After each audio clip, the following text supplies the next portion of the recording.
Jejak kekayaan Kesultanan Banten sampai sekarang masih bisa dilihat dari sisa-sisa peninggalannya. Kerajaan yang didirikan oleh Sunan Gunung Jati ini diperintah pertama kali oleh Maulana Hasanuddin sekitar abad ke-16.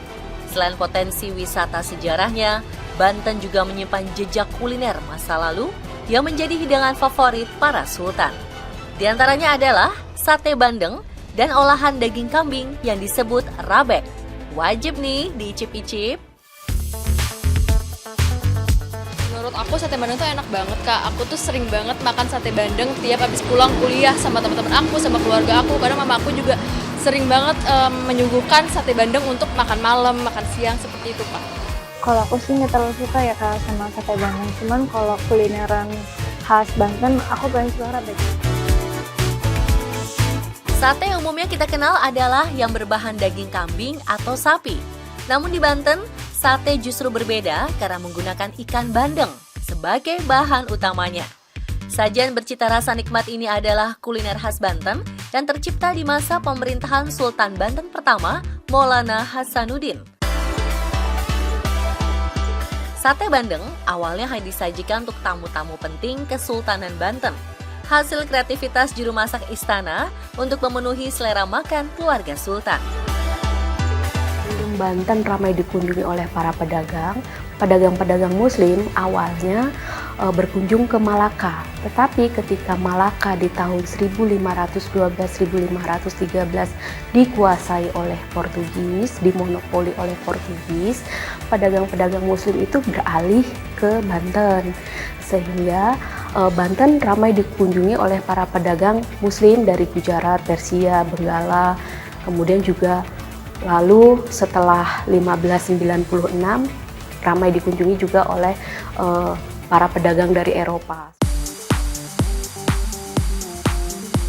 Menurut catatan sejarah, Sultan Maulana Hasanuddin memang sangat menyukai ikan bandeng. Sultan bahkan tak segan-segan menyajikan menu ikan bandeng untuk tamu-tamu kehormatannya. Hanya saja, karena ikan bandeng memiliki duri halus yang cukup banyak, juru masak istana khawatir akan membuat tamu kesultanan sulit untuk memakannya. Sang koki lalu berinisiatif mengolah bandeng dengan cara berbeda. Ia memisahkan daging ikan dengan menarik tulang dan duri-durinya terlebih dahulu. Daging ikan lalu dihaluskan dan dicampur dengan bumbu rempah. Adonan lalu dimasukkan kembali ke dalam kulit ikan, dijepit bilah bambu, lalu dibakar. Sedap! Kalau untuk sate bandeng, karena bandeng itu lebih mudah dipelihara ya.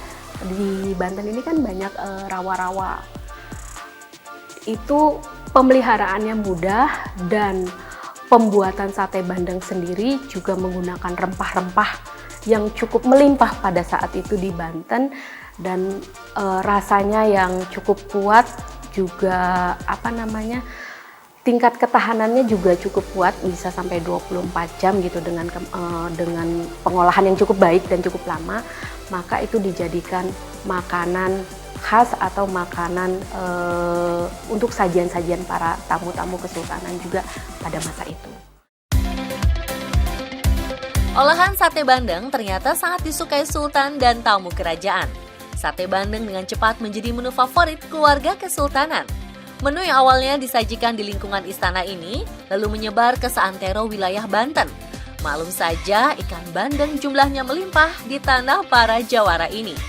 Di masa-masa selanjutnya, sate bandeng menjadi identik dengan kuliner Banten yang bisa disantap langsung atau dibawa pulang sebagai oleh-oleh.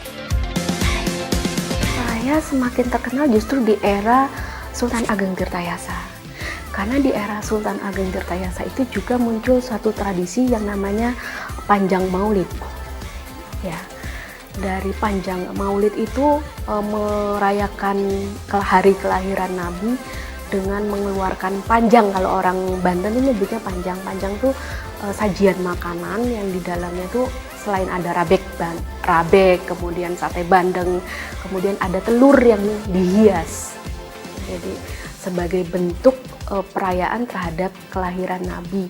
Awal-awal dulunya mau Maulid Nabi itu, Sultan itu bikin sate bandeng, keluarganya itu cuma nggak pakai bambu, pakainya daun. Bahkan dulu malah dipentul aja kayak sate pentul yang dari Bali itu ya. Kayak sate lilit zaman dulu tuh kayak gitu. Ibu Aliyah memang telah lama berkecimpung di usaha sate bandeng khas Banten. Ia termasuk perintis awal toko oleh-oleh sate bandeng sejak tahun 80-an. Satu tusuk sate bandeng berukuran besar biasanya dibanderol harga Rp40 sampai Rp50.000. Bisa disantap untuk 3 hingga 4 orang dengan cocolan sambal khas Banten yang pedasnya juara. Terkenal dari 1989, awalnya itu kan dari nol ya. Di Serang itu belum ada sate bandeng. Mungkin ada tapi hanya untuk pesanan, kalau untuk jualan itu belum ada. Nah, setelah itu kan saya kan yang terinspirasi bikin sate bandeng itu dapat sholat tahajud 7 malam. Terakhir dapat ilham bahwa jualan sate bandeng di Serang ini belum ada. Di samping itu juga ikon ciri khas sate bandeng dari Banten ya. Selain sate bandeng, ada satu lagi nih, kuliner favorit Sultan Maulana Hasanuddin yang disebut rabek. Tampilannya sih mirip dengan semur daging biasa.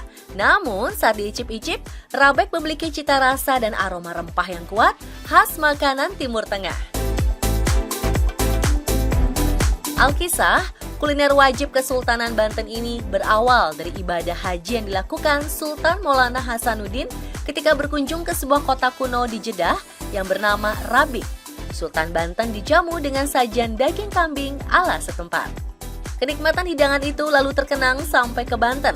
Sultan selanjutnya meminta juru masak istana untuk membuat masakan yang serupa agar ia bisa terus menikmati kelezatannya.